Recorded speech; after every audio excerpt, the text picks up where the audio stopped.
정부가 부동산 연착륙을 위해서 일시 대책 발표 이후 후속 대책을 잇따라 내놓고 있습니다. 하지만 아직까지는 이렇다 할 효과는 보이지 않는데요. 일부 지역은 교통 호재 덕에 나홀로 상승세를 보이고 있지만 전국에 온기가 미치기에는 아직은 역부족인 것 같습니다. 네, 하지만 청약 비수기인 2월에 대규모 청약 소식도 기다리고 있습니다.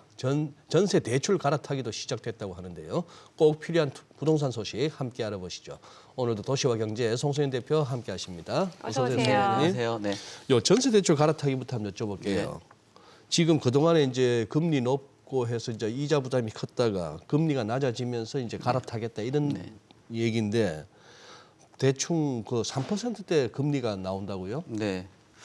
이게 상당한 그 효과는 있을 것 같아요. 네. 왜냐하면은 네. 지금 주택담보대출 같은 경우도 그 갈아타는 그런 수요들 그리고 갈아타기의 그 편리성이 높아지면서 사용도가 높아졌거든요. 예. 그렇다라는 거는 수요자들이 이거 내가 대출을 받고 나서 이게 과연 싸게 받는 건지 비싸게 받는 건지 이런 거에 대한 의구심이 있는데 그때마다 비교를 할 수 있을 것 같아요. 그러다 보니까 이런 수요자에 맞춰서 은행들은 점점 경쟁들을 하면서 예. 이 금리를 더 낮추는 그런 구조가 되고 있거든요. 그래서 최근 들어서 그 주택담보대출에 대한 그 전반적으로 그 상품들의 수준 자체를 보게 된다라면은 거의 다 지금 나와 있는 것처럼 한 3% 정도의 그 초반도 나와 있는 그 금리 현황도 나와 있고요. 또 이제 그 1금융권이라고 불리우는 뭐 우리은행이나 국민은행 이런 것들도 한 4% 정도의 수준 뭐 이 정도로 되어 있습니다. 근데 이게 계속적으로 수요자들이 많아지고 하게 된다라면은 얼마든지 금리는 또 하향으로 조정을 할 수 있을 것으로 보여지는데요. 이게 그 신용대출하고 주택담보대출 아까 말씀드린 것처럼 효과가 입증되다 보니까 이게 최대로 봤을 때는 연 한 수백만 원 정도도 아낄 수 있는 그런 금액이에요. 워낙 전세금이 네. 무겁다 보니까.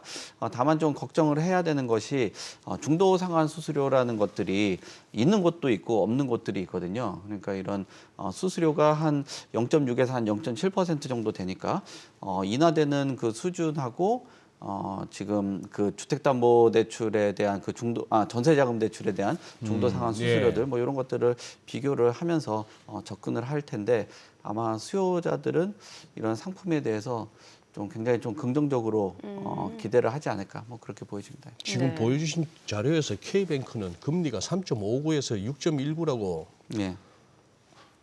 물결 표시 사이에 이렇게 들어가고 하는데 저거 보고 3%대 대출 받을 수 있겠네 싶어서 갔다가 막상 상담해보면 6%입니다 할 수도 있는 거 아니에요? 네.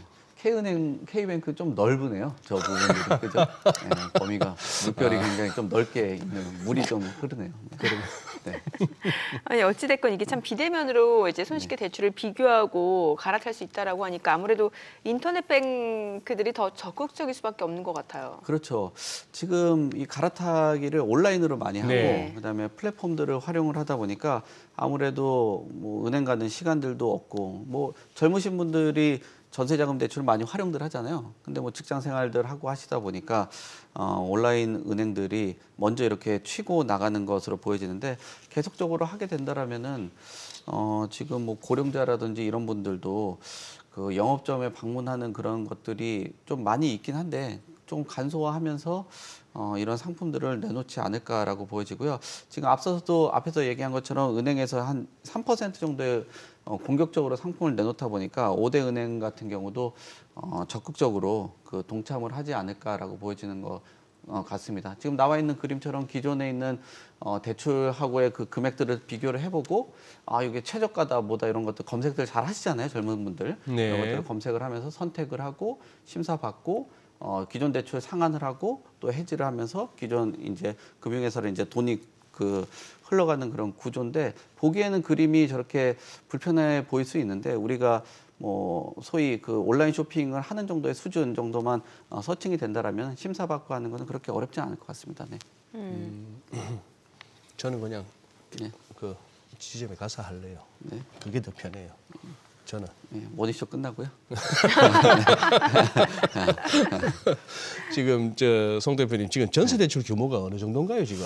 지금 규모가 한 120조 120조? 예. 그러니까 은행들이 이렇게 사활을 거는 게 그러네요. 예, 시중에 이렇게 큰 금액들이 움직이고 있으니까 그런 것 같은데 여기서 좀 그 생각을 해봐야 되는 게 네. 모든 게 다 되는 거는 아니고 기간도 설정이 되어 있고 이 갈아타기가 모든 사람이 다 가능한 건 아니라 이 말씀이에요? 네, 그런 그 상품 안에서도 좀 차별성들이 있거든요. 네. 우선적으로 보면은 뭐 지금 상품으로 보면은 다세대 뭐 아파트 이런 것들은 모두 다 되긴 합니다. 근데 지금 나와 있는 것처럼 기존보다도 금액이 무거우면 안 돼요. 뭐 예를 들면은 5억의 전세를 살았는데 네. 뭐 6억, 7억 이렇게 이동하는 뭐 그런 금액들은 불가하다라고 보면 되고요. 그리고 기존에 전월세에 있던 보증금 대출에 대한 것들도 동일한 보증 기간 안에서 움직여야 됩니다. 뭐 허그라든지 뭐 SGI라든지 뭐 몇몇 곳들이 있거든요. 그런 것들도 동일한 기간에서만 움직일 수 있고요. 그리고 저금리 정책 상품 같은 경우는 저금리로 상품들을 뭐 출시를 했고 받았잖아요. 그렇다 예. 보면은 이게 정책에 관련된 그 상품을 받으신 분들 같은 경우는 여기서 뭐 추가적으로 계속적으로 저금리로 이동을 하는 거는 불가하다 보니까 요 부분들을 잘 참고를 하셔야 될 것 같고요. 그리고 무분별하게 계속적으로 검색들을 하실 수 있을 거 아니에요. 이거 싸고 중도생활 수수료 같은 경우도 적은 것도 있고 초반에 안 받는 것들도 생겨나고 할 텐데 그렇게 네. 된다라면은 뭐 오늘 받았다가 내일 받았다가 또 뭐 한 달 있다가 할 수도 있는 거기 때문에 그 은행 업무들도 힘들고 여기 뭐 시스템적으로 문제가 생길 수도 있다 보니까 지금 금액 안에서는 대출 받은 지 3개월이 지나고 그다음에 뭐 1년의 그 넘어선 그러니까 전체 임대 기간 중에 한 절반이 넘어선 곳 같은 경우는 대환이 안 된다. 그러니까 전체적으로 봤을 때는 뭐 3개월에서 2년 정도의 계약을 했다라고 하면 3개월에서 한 12개월 내에 갈아타기 뭐 이런 것까지는 가능하다라고 봐야 될 것 같습니다. 네. 다음은 그 실거주 의무 좀 네. 여쭤볼게요. 지금 분양가 상한제 주택 실거주 의무 폐지 여부를 두고 지금 여야가 입장차를 보이고 있는데 일단 뭐 3년 동안 좀 유예가 될 것으로 보이는데 네. 그러면 당장 입주 앞둔 계약자들 입장에서는 그래도 좀 한시름은 좀 낫네요. 그렇죠. 예. 예. 낫다라고 봐야 되겠죠. 3년 안에 실거주를 하면 되는 거니까. 예. 근데 아마 혼란은 있을 것으로는 보여져요. 왜냐하면은 이게 보통 전세 계약을 2년을 하고 2+2라고 해서 한 번 정도 계약 갱신하면 4년이잖아요. 예. 근데 네. 4년인데 3년 안에 실거주를 해야 된다라면은 결국 뭐 3년 거주하다가 나가라고 하기도 애매하고 또 특약으로 걸었을 때 2년을 계약을 하고 1년만 계약을 한다. 뭐 이런 식으로 해야 될 것 같고요. 근데 그 약정을 한다라고 해서 그 계약갱신 청구권에 대한 그 뭐랄까요? 권리 뭐 이런 것들도 애매할 것 같아요.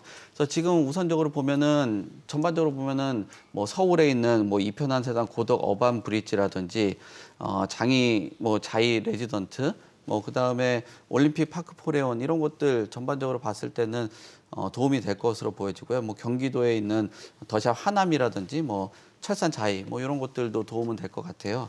근데 아까 말씀드린 것처럼 전국에는 뭐 한 72단지 뭐 4만 8천 가구 정도는 도움이 될 수는 있다라고 보여지는데 이게 전반적으로 시장을 흔들 수 있는 그런 분위기 뭐 예를 들면은 갭 투자가 들어올 수 있다라는 우려들도 있기 때문에 요 부분에 대해서 좀 다듬어야 될 부분도 있고 뭐 기간이 네. 4년인데 예. 또 2년 짝수인데 이건 홀수로 요거 되어 있는 3년 거. 후에 좀 애매하네요. 예, 애매한 그런 부분도 있고 이 갭 투자가 과연 방어가 가능한지 뭐 이런 것들도 같이 뭐 고민을 해보면서 조금 더 다듬지 않을까 뭐 그렇게 보여집니다. 네. 저 추가 분담금 관련해서 하나 좀 여쭤볼게요, 송 대표님. 요 강남에 그 압구정 3구역인가 네, 네, 이쪽에서 추가 분담금 추정치를 갖다가 이제 네. 조합원들한테 공개했는데 네. 아니 30평대 소유한 조합원이 같은 30평대 네. 재개발 이후 사는데 한 3억을 더 내야 된다. 네. 뭐 이런 내용이더라고요. 요즘에 재건축 단지는 네. 그 추가 분담금 때문에 난리예요. 난리죠. 예, 왜냐면은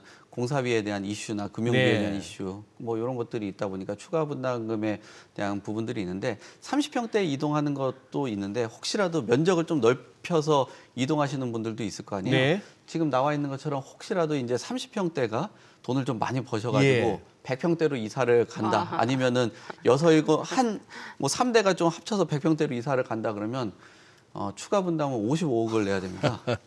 아파트 값이 아니라 추가 분담금이에요. 추가 분담금이. 네. 그리고 80평대에 계신 분들이 76평 면적을 좀 줄여서 가는 거거든요. 네. 그것도 한 9억 한 8천만 원 정도 내야 되는 그런 구조예요. 그래서 지금 그 압구정 3구역에 있는 그 재건축 추가 분담금들 자세하게 나와 있는데 40평대가 30평으로 가면은 환급은 받겠지만 좀 면적을 좀 넓혀서 간다라고 하면은 40평대가 뭐 40평으로 가면 한 6천만 원 정도 되는데 한 50평대로 이동을 한다 그러면은 11억 정도 되는 그런 거죠. 근데 40평대에서 40평으로 가도 추가 분담 그 6천만 원이라고 나와 있는데 실제로는 지금 한 47평 정도 되는 곳에서 40평으로 내려가는 거거든요. 그러니까 7평 정도 줄여서 가는데도 예.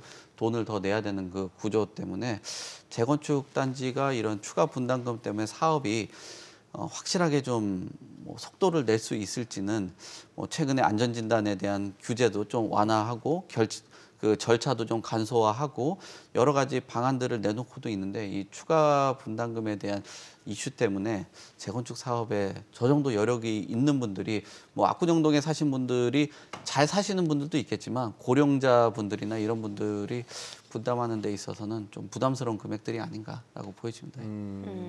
그래서 그렇구나. 요즘 이렇게 다니다 보면은 저기 뭐 재개발 내지는 리모델링이 충분히 예상되는 그런 지역의 아파트 입구에 진짜 먹고 살기도 힘든데 무슨 재건축이나 리모델링이 웬 말이냐 이런 플래카드가 많아요. 네, 맞습니다. 네. 옛날에는 저 추가 분담금이라는 거 생각도 못했는데. 그러니까 오히려 집을 하나 더 받았죠. 글쎄. 1+1으로 받았는데. 네, 지금은 그랬는데 지금 저렇게 되니까.